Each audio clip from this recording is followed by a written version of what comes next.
this particular requirement. I also see a great amount of potential in the materials, I mean the different kind of construction technique which are like different formworks, because especially once you decide that this is the project, you get the approval, you pre-sell the product, then you want to deliver it in shortest possible time because of the fluctuation in the cost of the product which goes up. So then we have things like tunnel form, formworks, aluminium formworks and other things which have come into a picture, and how to make it more cost effective in our Indian context. That is another challenge which we are facing, and we are trying to work around it. Besides that, our other issues which we have is environmental concerns, environmental clearances. So the kind of sewerage treatment, the kind of water supply, especially when we do greenfield projects where water supply as well as sewerage has to be managed by us. The municipality is not there. We are on the fringe of the development. Some of the tier 2, tier 3 cities, even in the heart of the city, there is no proper drainage system. So we require these things which were, like a couple of years ago, nobody was doing it in Mumbai. But even in smaller cities today, we are forced to adopt to this kind of technology, this kind of material, this kind of service providers. And that has become a norm which is now almost like a compulsion for all of us in this kind of development. So I would say, if I look at this industry, I see a great future for people who can provide cost-effective solutions and ensure the steady supply of material, without getting affected by the environmental and other issues. There is a great amount of demand, and I personally feel it's going to be the future where the future for the manufacturers as well as the vendors lie. I think with this I would like to end my time. Thank you.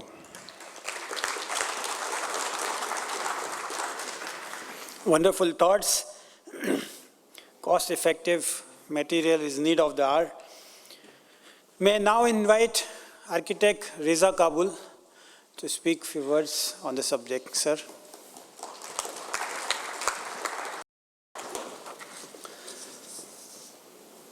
Good evening, everybody. Let me firstly thank Mr. Murari Chaturvedi and the Accommodation Times Group. Today we are going to speak something about infrastructure and innovation. Let me just go back, take you back in history. I started my career in 1988. At that point of time, we were just doing buildings of ground plus 2, ground plus 3, then we graduated to ground plus 7. We couldn't think beyond 20. At that time, we didn't have the infrastructure, we didn't have the innovations. Of course, the West was doing it, but still in India, we didn't have all this. So we were limited to ground plus 7, ground plus 14.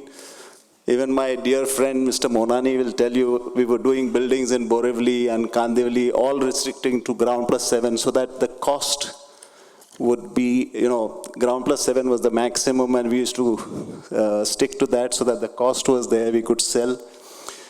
But today, with the infrastructure and the innovations, we've started doing buildings right up to 100 stories. Earlier we couldn't think because we had lifts with the gate, and then we used to just, it was the manual doors and manual this thing. Today we are using elevators of 8 meters a second. So we've come a long way.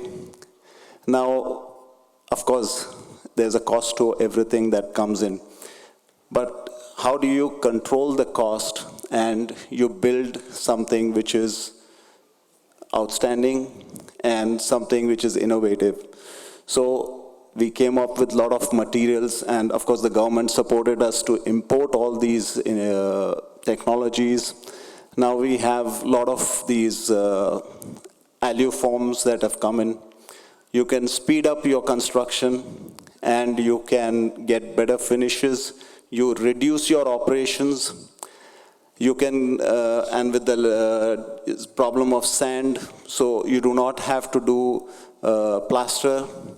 Your wet works are less. You finish the building faster. So these things came in. The other thing that we were doing initially buildings with M250 and M150 rather, not even 250, M150. So today we are doing buildings of M15 it was. Today we are doing buildings of M80. So we are graduated to that much. It's all possible with technology. The other aspect that I would like to just touch upon is the scarcity of land. Now, take for example Mumbai. Mumbai is a very linear city, and the problem that we have is the land is not growing, but the FSI is growing. So how do we consume? The developer wants the best. He wants the maximum out of the land. So we are forced to go vertically. And the benefits that is there of vertical is you get more open spaces, you get more green areas. And if you do a mixed use, again, you are benefiting because you travel within the building. You're not traveling outside the complex. You're traveling vertically within your building.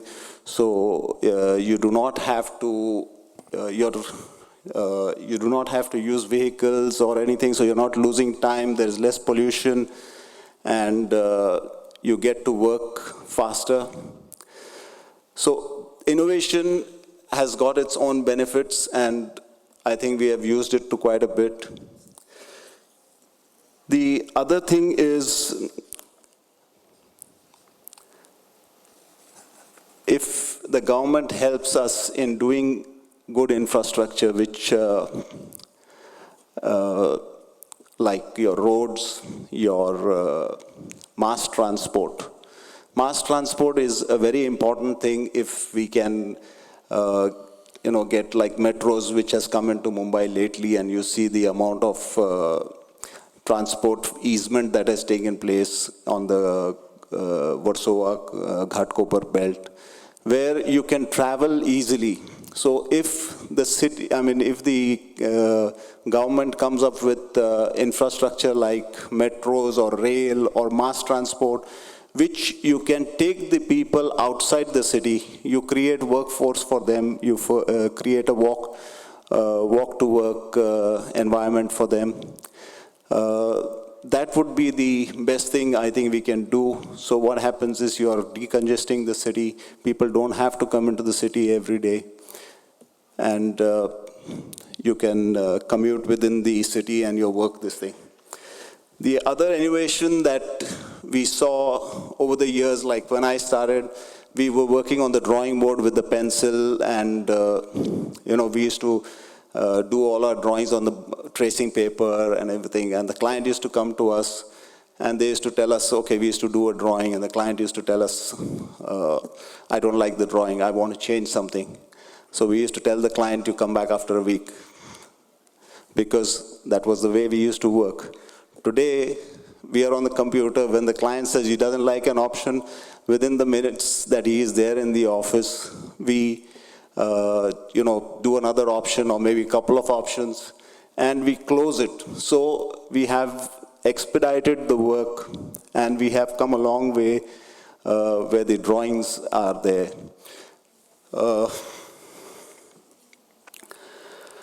The other thing that we want is for innovation, for the infrastructure. That is very important, that the government should support us and help us to take it further. I think that's all I can say. Thank you.